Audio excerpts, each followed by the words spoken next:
नमस्कार, जोहार। एक बार फिर से आपका स्वागत है झारखंड स्पेशल पे। मेरा नाम अजीत है और आप मुझसे जुड़े हुए हैं।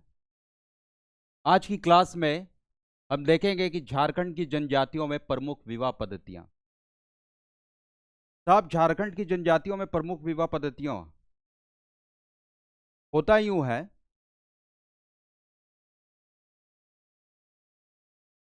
कि हर जनजातियों का अपना एक विवाह पद्धति होती है। प्रश्न बनते हैं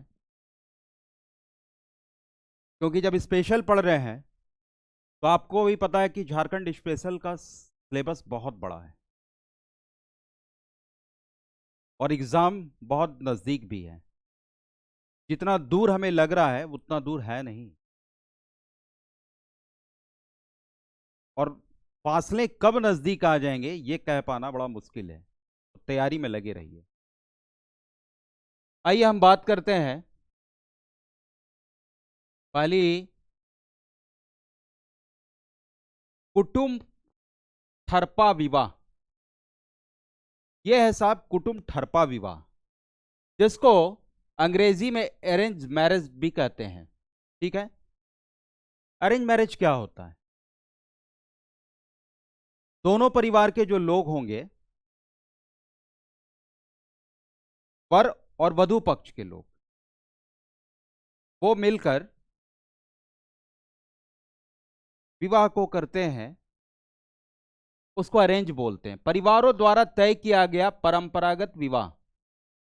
सबसे सामान्य पद्धति संथाल, मुंडा, उरांव, उरांव जिसको कुड़ुक, हो, खड़िया, बिरहोर, इनमें पाया जाता है कुटुंब ठरपा विवाह, अरेंज मैरिज।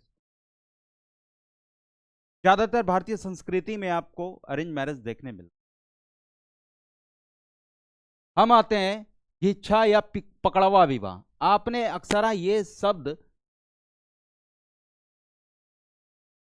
सुना होगा। कई एक राज्यों में पकड़वा विवाह, लड़का लड़की को पकड़कर लाता और फिर पंचायत के निर्णय से विवाह मान्य हो जाता है। प्रचलन अब लगभग समाप्त, कानूनन प्रतिबंधित संथाल, उरांव, मुंडा में था। पकड़वा विवाह जो था, जब आप सोशियो की किताब पढ़ेंगे, समाजशास्त्र को, अब तो ये मतलब एक तरह से शून्य हो गया है, परंतु कहीं कहीं पेपर में, अखबारों में देखने को मिल जाता है आज भी। पकड़वा विवाह, वर जो होता है वधु को पकड़कर ले आता है और फिर पंचायत जो है उसको मान्यता दे देता है। हाँ भाई ठीक है, अब तुम विवाह करो और एक साथ रहो। पकड़वा विवाह। सेवा विवाह। सेवा विवाह क्या है भाई साहब? कई क्षेत्रों में इसे घरौइया विवाह कहा जाता है। क्या कहा जाता है? घरौइया विवाह। वर वधु के घर में कुछ वर्षों तक सेवा, किसके घर में? वर वधु के घर में कुछ वर्षों तक सेवा करता है। सेवा से संतुष्ट होने पर विवाह संपन्न होता है। उरांव, हो, मुंडा समुदाय में प्रचलित है। बहुत बढ़िया है ये तो। सेवा कर रहा है सास ससुर का, करना भी चाहिए। विवाह जो है सिर्फ दो लोगों का मिलन नहीं होता है। विवाह में अगर आप देखें तो समाज की वो रीति है जिसमें दो परिवारों का मिलन होता है। हम अगर अपने माता पिता को माता पिता मानते हैं और वधु पक्ष को के माता पिता को उस दृष्टि से नहीं देखते हैं, उनको वो सम्मान नहीं देते हैं, चाहे वधु वर के माता पिता को सम्मान नहीं देती है, तो क्या है वो? गलत है वो। यहां पे कहा गया साहब कि सेवा विवाह में वर जो है वधु के घर में जाकर सेवा देता है। जब उसके गार्जियन संतुष्ट होते हैं तो फिर बोलते हैं कि हाँ भाई ठीक, अपनी पुत्री का विवाह मैं फलना के पुत्र से कर रहा हूं। अब देखिए घर जमाई विवाह। घर जमाई विवाह क्या, वर वधु के घर में आकर बसता है तब होता है लड़की पक्ष के पास पुरुष वारिस ना हो, तब मुंडा उड़ाऊं खड़िया में। आप बोलेंगे कि सर ये विवाह चैप्टर जो है ये हम लोगों ने पढ़ा है, कुछ समाज शास्त्र के भी विद्यार्थी होंगे उन याद होगा, परंतु मेरे भाइयों, मेरे बंधु, ऐसा है, ये चैप्टर है, आपको पढ़ना है जेपीएससी में, और इसको आपको पढ़ना है जेपीएससी में, और साथ में आपको पता होना चाहिए कि किन किन जनजातियों में किन किन प्रकार की विवाह पद्धतियां पाई जाती। घर जमाई विवाह एक अनिल कपूर की मूवी थी, ये एक्चुअल में याद नहीं आ रहा है कौन सी थी, उसमें भी घर जमाई की बात की गई, श्रीदेवी जी थी, और घर जमाई विवाह अक्सर देखने मिलता है। परंतु कुछ लोग आज के डेट पे देखिए घर जमाई विवाह जो है वो ऐसा विवाह पद्धति नहीं है, मतलब उस पर भी क्या है, आप किसी भी पद्धति को देखेंगे सब में कुछ चीज़ें छुपी हुई हैं, परंतु आप उसको नेगेटिव पॉइंट ऑफ व्यू से देखते हैं और करते हैं तो गलत होता है। घर जमाई में अगर वधु के मतलब वधु के घर में कोई वैसा है नहीं तो पुरुष जो है उस घर पे आकर रहता है, उसको घर जमाई विवाह पद्धति कहा गया है।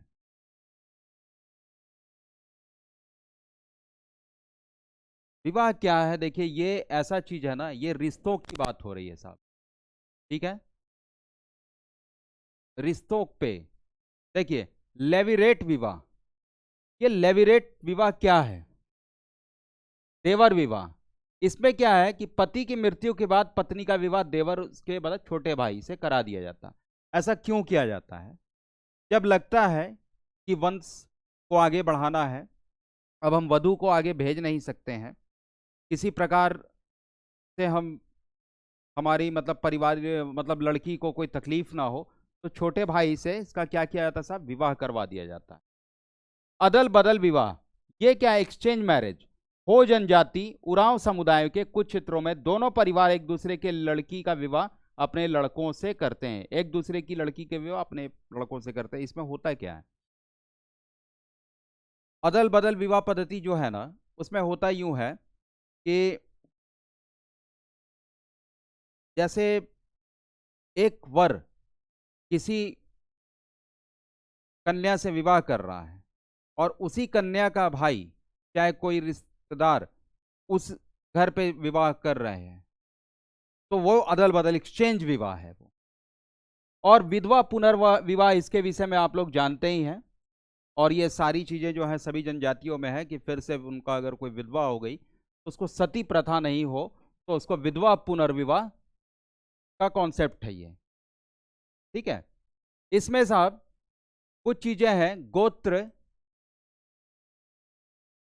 टोटम और नातेदारी, ये भी आपका टॉपिक है। इसमें क्या है, गोत्र प्रणाली की बात करें, जनजातियों में गोत्र पहचान का मूल आधार है। कैसे जानेंगे कि आप किस गोत्र के, मैंने एक बार अपनी क्लास में ये बताया कि टैटू की जो प्रथा है जिसको आज लोग मॉडर्न एज में मान रहे हैं, ये बहुत पुरानी चीजें हैं, जिसको हिंदी में गोदना भी कहा गया। और गांवों में फलना की पत्नी, फलना गांव का नाम, फलना गोत्र का नाम ये लगाया जाता था, क्योंकि संचार का साधन उस समय में वैसा नहीं था। और देखिए अब क्या है, इसमें मुंडा, इसमें सरनेम है, मुंडा में कौन कौन, किरकट्टा, हंसदा, उराव में का, तिर्की, खेस, लाकड़ा, संथाल में सोरेन, हेम्ब्रम, मुर्मू, किस्कू। और विशेषताएं, गोत्र बहिर्विवाह अनिवार्य है, ठीक है। वंश परंपरा पितृ सत्ता तमक है इसमें, किसमें, गोत्र प्रणाली में जब हम पढ़ रहे हैं तो। टोटमवाद क्या है ये, कोई पशु या पक्षी, पेड़, प्रकृति तत्व माना जाता है कि यह गोत्र का रक्षक है, टोटमवाद है ना, इसको कहा गया है। टोटम से जुड़े निषेध क्या, उसे ना मारना, ना खाना, त्योहारों में टोटम का सम्मान करना। मान लीजिए आपने देखा होगा कि भैया ऐसा है, बहुत सारे लोग बोले कि भाई कबूतर नहीं मारना है, वो टोटमवाद है। भाई फलना जीव को की हत्या नहीं करनी है, क्योंकि वो उसको मानते हैं और अच्छी चीज भी है, उसे जीवों का संरक्षण भी होता है। तो क्या है ये? या गोत्र का रक्षक है। बोला गया कि भाई साहब ये गोत्र का रक्षक है, और उसे ना मारना और ना खाना, त्योहारों में टोटम का सम्मान करना। ठीक है, ये सारे चैप्टर जो है ना, ये सारी चीजें जो है आपके उससे ये है। नातेदारी प्रणाली, परिवार, कुल, मोड़, परगना, इलाका, इसमें जो है क्या क्या आता है? कुल, मोड़, परगना, इलाका। नातेदारी रक्त संबंध और विवाह संबंध पर आधारित है। संथालों में कुछ हद तक द्विपक्षीय प्रणाली पाई जाती है। विवाह और मृत्यु संस्कार नातेदारी को मजबूत करते हैं। देखिए, मैं अपनी क्लास में आपको एक चीज, ये चीज हमेशा बताया, आप विवाह कर रहे हैं, कोई सांस्कृतिक प्रोग्राम है, किसी भी प्रकार का कोई रिलीजियस प्रोग्राम है, तो जब लोग इकट्ठे होते हैं तो हित नातेदारियां जब होती हैं तो वहाँ एक सामंजस्य बनता है, एक साझा संस्कृति बनती। और हर जगह पर ये सारे चीज जो हमारे पूर्वज लोग, जिनको आज हम पढ़ रहे हैं, जिन चीज़ों को आज हम पढ़ रहे हैं कि ये विवाह, ये सारी चीज हमारे और आपके बीच में आज भी। मैंने अपनी क्लास में ये भी पढ़ाया युवा गृह के विषय में कि डोरमेट्री सिस्टम क्या होता है और किस तरीके से लोग रहते रहें। ये सारी चीज़ें जो हैं, जिन लोगों ने बनाई इन परंपराओं को, और वो चल गुजर बसे, और आने वाली पीढ़ियां आई। आज हम एक मॉडर्न एज में आ गए हैं, परंतु हम सोचते हैं कि शायद वो लोग गंवार होंगे, बेवकूफ़ होंगे। ऐसा नहीं, उन लोगों ने बहुत सारी चीजें सोची। जनजातीय समाज में विभिन्न प्रकार के निषेध पाए जाते। क्या क्या निषेध है? एक ही गोत्र में विवाह वर्जित है। कुछ जगह भारत के कई एक राज्यों में एक गोत्र में विवाह हो जाता है। उनको लगता है कि हमारा वंश जो है नहीं खराब हो। और यहां पर क्या है, एक ही गोत्र में विवाह वर्जित है, क्योंकि माना गया है कि अगर एक ही गोत्र में विवाह किया जाए तो उसमें साहब RH फैक्टर हो, चाहे RNA की बात हो, चाहे DNA की बात हो, साइंटिफिक रीजन से बच्चा अपंग हो सकता है, किसी प्रकार की कोई परेशानियां बन सकती है शारीरिक रूप से बच्चे को। इसीलिए एक गोत्र के विवाह को वर्जित किया गया है। और खास करके उत्तर भारत में नातेदारी के निकटती संबंधों में विवाह नहीं होगा। नातेदारी जो आपके रिलेशन है, यहां पर विवाह वर्जित है। चाचा चाची, मामा मामी, फूफा फूफी, जो भी है नातेदारी जो नजदीक से हैं, वहां पे वर्जित है। टोटमिक निषेध, टोटम पशु का वध, भक्षण पूर्णता वर्जित, जो मैंने बताया। धार्मिक निषेध क्या क्या है? त्योहार पूजा के दौरान कुछ खाद्य पदार्थों का निषेध किया गया। आज भी भारत में त्योहार और पूजा के समय में आपने देखा होगा कि अक्सर हाँ मांस, मछली और तामसिक भोजन, जिसमें हम देखते हैं लहसुन, प्याज, क्योंकि ये क्या है ना, ये जो चीजें हैं ये हार्मोन को डिसबैलेंस करती हैं। तो इसीलिए कहा गया कि त्योहारों के पूजा के दौरान कुछ खाद्य पदार्थों का निषेध। सुचिता निषेध क्या क्या? प्रसूति, मृत्यु, मासिक धर्म के समय विशेष नियम का पालन भी किया जाता।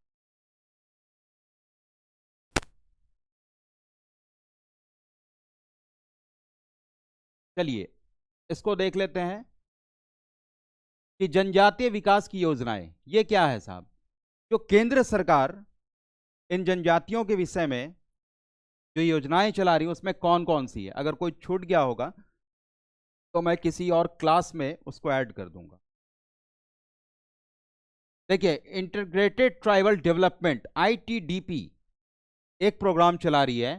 ट्राइबल सब प्लान TSP, वन बंधु कल्याण योजना, बहुत सारी प्रोग्राम चला रही हैं। आप मिनिस्ट्री की साइट पे जाएंगे तो आपको मिल जाएगा, परंतु मैंने इसको पूरा नहीं लिखा, जो एग्जाम के पॉइंट ऑफ व्यू से जरूरी है और जिस पर मैं आगे की क्लास में चर्चा भी करूंगा, इसलिए मैंने उसको लिखा।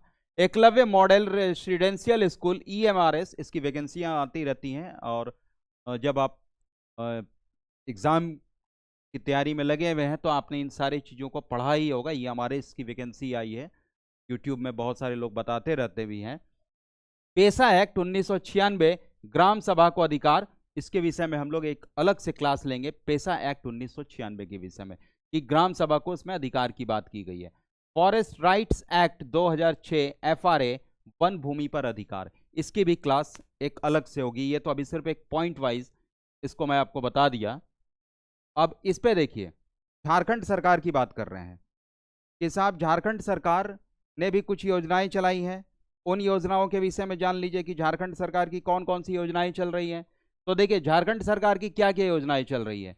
अभी इसमें एक सबसे बड़ी योजना जो आई है झारखंड सरकार की, मैया सम्मान योजना, जो पिछले वर्ष इलेक्शन के समय में अनाउंसमेंट किया गया था। मैं इस पर लिख देता हूं, मैया सम्मान, है ना।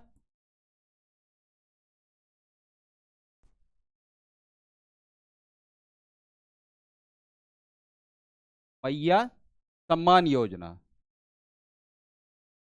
मैया सम्मान योजना, इसके लिए सरकार ने करोड़ों का फंड जारी किया है, ठीक है। और इस पे हर घर की महिलाओं को 2500 रुपया देने की बात की गई है, ठीक है। उस पर कुछ क्राइटेरिया है, कुछ नॉर्म्स है, जिसके विषय में आप जानेंगे कि उन नॉर्म्स को जो पूरा करेंगे उनको ये मैया सम्मान योजना के तहत सरकार 2500 रुपया एक राशि देंगी। झारखंड सरकार ने भी जनजातियों के लिए जिस प्रकार से केंद्र सरकार ने अपनी नई नई योजनाओं को लॉन्च किया है, उसी प्रकार से झारखंड सरकार की योजनाएं हैं। मुख्यमंत्री अनुसूचित जनजाति विकास योजना, ठीक है, यह अनुसूचित जनजाति विकास योजना है। अभी आप जब देखेंगे, मैं इस पे भी योजनाओं का जब अलग से एक क्लास लूंगा तो योजनाओं के विषय में आपको बताऊंगा कि अभी जो लीकर की पद्धति है, जो शराब की पद्धति है, उसमें सरकार से अपील की गई है कि जितने भी शराब के जो शॉप होंगे उन शॉप पर आदिवासियों के लिए भी वहां पर उनको रोजगार की बात की गई है, उस पर भी हम आएंगे कभी। अभी देखिए कृषि एवं वनोपज आधारित आजीविका कार्यक्रम, क्योंकि कृषि एवं वनोपज आधारित कृषि कार्यक्रम को इसलिए चलाया गया क्योंकि झारखंड में कृषि योग्य भूमि बहुत ही कम है। मिनरल्स बहुत है, माइंस बहुत है, झाड़ियों से बना हुआ प्रखंड है, परंतु झारखंड में क्या है ना, कृषि योग्य भूमि बहुत कम है। इसीलिए सरकार चाहती है कि भाई ऐसा सिस्टम हो ताकि आपकी भूमि भी बची रहे। इसीलिए उन्होंने ये फॉरेस्ट राइट्स एक्ट को भी लाया, पेसा एक्ट जो है ग्राम सभा को अधिकार दिया गया। ये सब चीज एक दूसरे से कोरिलेट है। सरना जाहिर थन संरक्षण योजना, ये जो होता है आदिवासियों का एक, जो जैसे आप मान लीजिए कि कोई पवित्र स्थान जिसको आप बोलते हैं, तो भाई उसके लिए भी संरक्षण योजना लाई गई। एसटी छात्रों के लिए छात्रवृत्ति, कोचिंग, आवास योजनाएं लाई गई हैं। बहुत सारे स्कूल खुले हुए हैं जिस पर एसटी छात्रों को, कस्तूरबा के विषय में भी आपने पढ़ा होगा, कस्तूरबा आवास विद्यालय के विषय में। महिला एवं पोषण कार्यक्रम, इस पर भी सरकार बहुत ज़्यादा ध्यान दे रही है, क्योंकि झारखंड में जो ट्राइबल्स एरिया हैं, जो मेजर ट्राइबल्स हैं, और जहां हम आदिम जनजाति की बात करते हैं, जो 8 आदिम जनजाति हैं, जैसे मैंने अपनी क्लास में बताया आपको कि 25 प्रमुख हैं और 8 आदिम जनजाति हैं। तो जो 8 आदिम जनजाति हैं उनके विषय में क्या है कि 8 आदिम जनजाति वहां पर ना कुपोषण की जो आप देखेंगे कि बहुत है, क्योंकि भाई जब खाने के लिए आपके पास नहीं है तो कुपोषित होना ही स्वाभाविक सी बात है, कुपोषण होगा ही। तो सरकार उसके लिए भी ध्यान दे रही है कि उन पर काम किया जाए ताकि राज्य सरकार मजबूती के साथ झारखंड प्रदेश पे काम कर सके और लोगों को ये कर सके। देखिए मैया सम्मान योजना के विषय में आप लोग जब इस क्लास को ही करेंगे तो बताइए कि मैया सम्मान योजना कब लागू की गई, ठीक है। और ये सारे जो चैप्टर हैं, ये जितने चैप्टर जो अभी मैंने आपको बताया, ये सारी चीजें जो है क्या है, ये एग्जाम के पॉइंट ऑफ व्यू से इंपॉर्टेंट है, क्योंकि ये सिलेबस का एक पार्ट है और आपको किसी भी पार्ट को नहीं छोड़ना है। क्योंकि किसी भी पार्ट को अगर हम छोड़ देते हैं और एग्जाम में उससे प्रश्न बन जाता है कि भाई ऐसा है कि हम इस पार्ट में से ये प्रश्न आया और हम कर नहीं पाए, ठीक है। तो एकदम इसी तरीके से लगे रहिए। चलिए मिलते हैं फिर। जय जोहार, शुभ रात्रि।